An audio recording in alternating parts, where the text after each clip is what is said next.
जब तक अपराध यूपी से साफ नहीं होंगे तब तक योगी माफ नहीं करेंगे।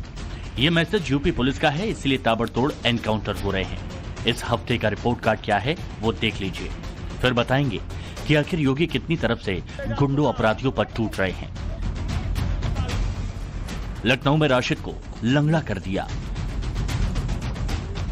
फिरोजाबाद में वकील खान स्ट्रेचर पर आ गया। गोंडा में नासिर के गुनाहों का इलाज हो रहा है। मेरठ में एहसान की गुंडागर्दी का हिसाब किताब हो रहा है। शामली में शौकीन की शामत आ चुकी है। कुशीनगर में कुतुबुद्दीन गोली लगने से कराह रहा है। फतेहपुर में भूपेंद्र कांप रहा है। नोएडा में अमन खौफ से डरा है। परेशानी अब उत्तर प्रदेश की 25 करोड़ जनता को नहीं, दंगाई और दंगाइयों के आकाओं को परेशानी हो रही है कि उनका धंधा चौपट हो गया है। योगी आदित्यनाथ का 3.0 वर्जन बहुत खतरनाक होगा। अपराधियों के दिल दिमाग जहन में योगी 3 गुना ज्यादा खौफ भरेंगे। वो इसलिए भी तय है क्योंकि 2027 के चुनाव में योगी ही बीजेपी का चेहरा होंगे। योगी का टारगेट है 2029 तक यूपी की इकोनॉमी को $1 ट्रिलियन तक पहुंचाने का। योगी का मकसद है अखिलेश यादव को लगातार तीसरी बार यूपी की सत्ता से बाहर रखने का। इसीलिए योगी ने 2027 तक यूपी को माफियाओं अपराधियों से मुक्त करने का संकल्प भी लिया। योगी के इस कमिटमेंट पर यूपी पुलिस कितने फीसदी अमल कर रही है उसकी तस्वीर फिरोजाबाद से देखिए। 72 घंटे के भीतर फिरोजाबाद पुलिस ने 2 बड़े बदमाशों को लंगड़ा कर दिया। जिस वकील खान पर आधा दर्जन से ज्यादा संगीन मुकदमे थे उसे क्रॉस फायरिंग में अरेस्ट कर दिया और 25,000 के नामी प्रेमपाल उर्फ भूरा का ऐसा हाल कर दिया कि उसे पुलिस के कंधे का सहारा लेकर चलना पड़ा। पुलिस का दावा है कि इन अपराधियों ने इलाके में ऐसी वारदात को अंजाम दिया था जिसके चलते इनके हौसले पस्त करना बेहद जरूरी था। योगी पुलिस ने मौका मिलते ही एनकाउंटर किया और दबोच लिया। इस अभियुक्त पर पूर्व के हत्या, चोरी और शराब से लेकर गुंडा की कार्रवाइयाँ इस पर हुई हैं। एक अभ्यस्त अपराधी है और एक पुलिस मुठभेड़ में जिसकी थाना परिया पुलिस द्वारा गिरफ्तारी की गई है। योगी के पास हर आरोपी के हर मर्ज की दवा है और ये बात गोंडा में पकड़े गए नासिर और सलीम अच्छी तरह जानते हैं। गौ तस्करी के इल्जाम लगने के बाद ये दोनों आरोपी फरार होने की प्लानिंग में जुटे थे, लेकिन पुलिस ने इन्हें घेर लिया और फिर आमने सामने की फायरिंग में इनकी दाल नहीं गली। लखनऊ के काकोरी में राशिद ने भी घिरने के बाद सरेंडर करने से मना कर दिया। 10 से ज्यादा मुकदमे और 25,000 के नामी राशिद की गुंडई आखिरकार पैर में गोली लगते ही जवाब दे गई। उसको गोली लगी, उसको तत्काल नजदीकी चिकित्सालय में पहुंचाया गया और उसकी पहचान रसीद नाम से हुई, जो उसका अभियुक्त था और मलियावाद से वांछित था और इस पर 25,000 रुपए का इनाम भी था। एनकाउंटर की लाइव तस्वीरें यूपी के कुशीनगर की हैं। योगी की पुलिस ने कुतुबुद्दीन नाम के अपराधी को मुठभेड़ में घायल कर दिया। 25,000 रुपए का इनाम। कुतुबुद्दीन बिहार में पुलिस वालों पर फायरिंग कर फरार हुआ था। उसने सोचा कि यूपी में कोई पकड़ नहीं पाएगा, लेकिन योगी हिसाब से एकदम पक्के हैं, ये शायद भूल गया था।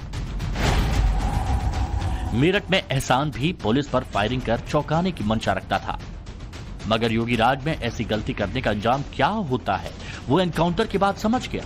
एहसान पर पहले से गौकशी और पुलिस पर फायरिंग के 2 गंभीर मामले दर्ज हैं।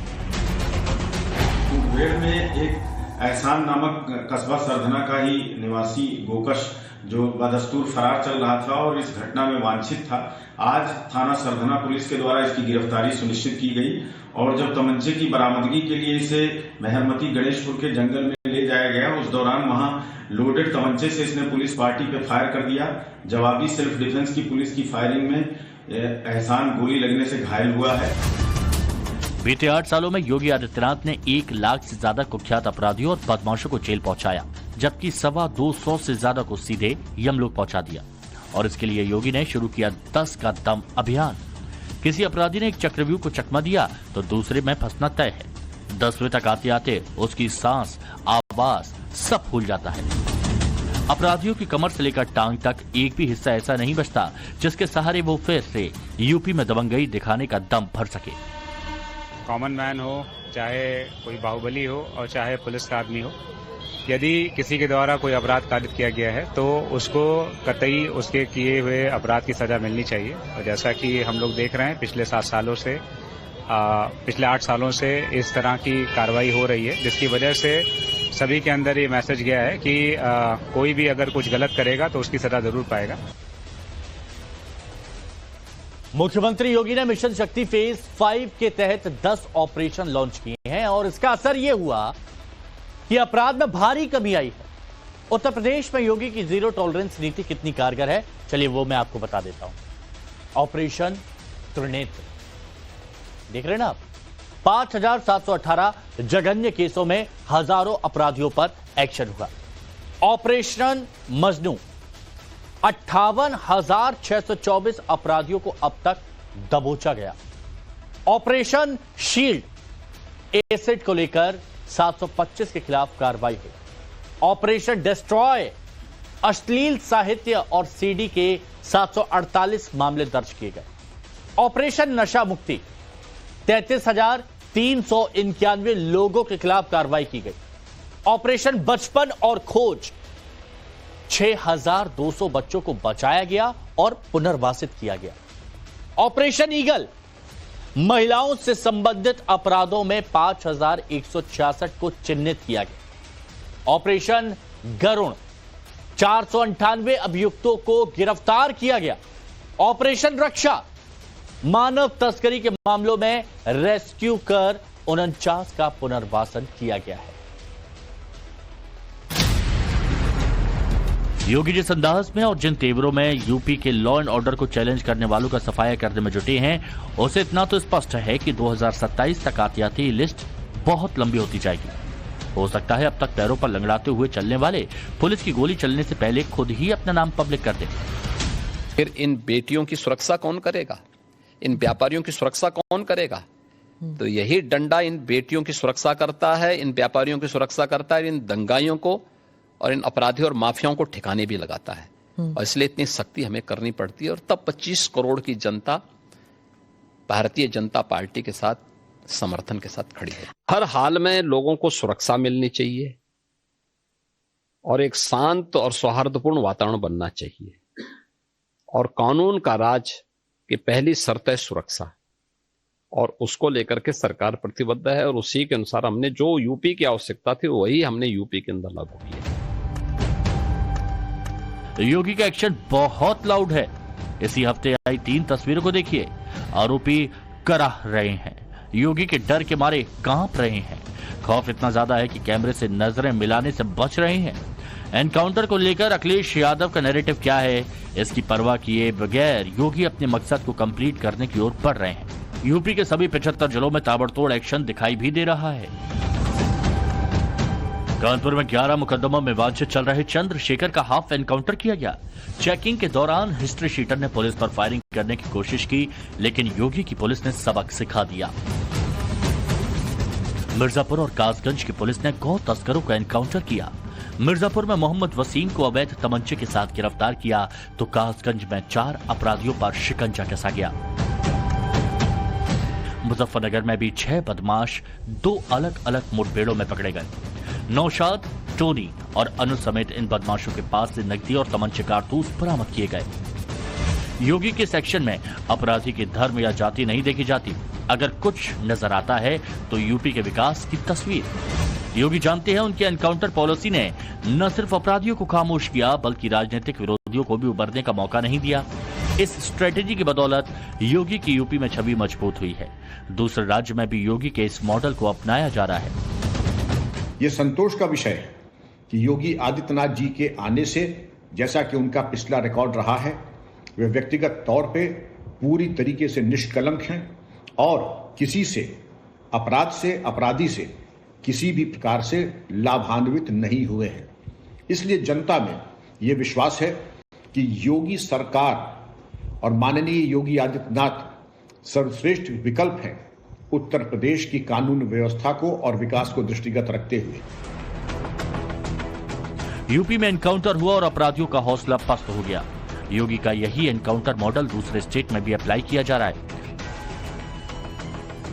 बिहार, उत्तराखंड, हरियाणा और पंजाब, ये 4 तस्वीरें तस्दीक कर रही हैं कि पुलिस की गोली अपराधियों के लिए क्यों काल बनी हुई है और ऐसा करने के पीछे मकसद क्या है। उत्तराखंड के रुड़की में अंशुल नाम के बदमाश को पहले तो एनकाउंटर कर पकड़ लिया, लेकिन अस्पताल के शौचालय से फरार हो गया। आरोपी की लुका छुपी का खेल 7 घंटे ही चला। हालांकि हरिद्वार पुलिस ने उसे फिर से पकड़ लिया। पंजाब के फाजिलका में पुलिस ने भागते हुए नशा तस्करों पर फायरिंग की और योगी की तरह बड़ी सफलता हासिल की। पुलिस की फायरिंग से एक तस्कर घायल हो गया। बिहार के बांका में भी पुलिस एक कदम आगे निकली। यूपी की तर्ज पर टेटुआ नाम के अपराधी का काम तमाम कर दिया। पुलिस जांच में सामने आया कि टेटुआ पर कई आपराधिक मामले दर्ज थे और इस बार भी उसने पुलिस पर फायर करने के मकसद से कई हथियार जमा कर रखे थे। हरियाणा के कुरुक्षेत्र में भी पुलिस ने फिरौती वसूलने के इरादे से पहुंचे 2 बदमाश को धर दबोचा। दोनों गैंगस्टर ने भागने की कोशिश की, लेकिन हरियाणा पुलिस ने यूपी स्टाइल में लगड़ा कर दिया। अच्छी कानून व्यवस्था उत्तर प्रदेश की अधिकारियों के घर जलाए जा रहे हैं। एक बहन जब पेपर दे के उतरती है, उसके साथ क्या होता है लखनऊ राजधानी में, किसी से छुपा हुआ है क्या? तो उत्तर प्रदेश की कानून व्यवस्था का ढिंडोरा भारतीय जनता पार्टी पीटती है और वही कानून व्यवस्था उत्तर प्रदेश सरकार का सबसे कमजोर पक्ष है। उत्तर प्रदेश में संगठन किस तरीके से कानून को हाथ में लेने की बात करते हैं। जब समाजवादी पार्टी के दलित सांसद के घर पे हमला होता है, उसके बाद चैनलों पर बैठ के किस तरीके की भाषा इस्तेमाल होती है, क्या कार्रवाई हो रही है। समाजवादी पार्टी ये परेशान है कि आज उत्तर प्रदेश में दंगे क्यों नहीं हो रहे हैं। समाजवादी पार्टी इसलिए परेशान है कि आज उत्तर प्रदेश में अपराध का ग्राफ लगातार क्यों गिर रहा है। समाजवादी पार्टी इसलिए परेशान है कि उत्तर प्रदेश में अपराधियों के नाक में नकेल कसने का काम हमारी योगी सरकार ने किया है। तो समाजवादी पार्टी ये अपराध और अपराधियों को पोषित करने वाली पार्टी है और योगी सरकार अपराध और अपराधियों का सफाया करने वाली पार्टी है। यूपी में जिस तरह गोली गरजी, उसी तरह बुलडोजर भी काल बनकर टूटा है। फतेहपुर में ट्रिपल मर्डर केस में आरोपियों को पहले तो पुलिस ने गोली मारकर पकड़ा, फिर उसके बाद बुलडोजर एक्शन हुआ। आरोपियों के घर के अवैध हिस्से पर अतिक्रमण को गिराया गया। बुलडोजर मुजफ्फरनगर में भी चला, लेकिन यहाँ कार्रवाई हुई अवैध अतिक्रमण करने वालों के खिलाफ। इसके लिए बाकायदा पहले चेतावनी और फिर नोटिस दिया गया था। लखनऊ से विनोद मिश्रा के साथ bureau report, times now Bharat.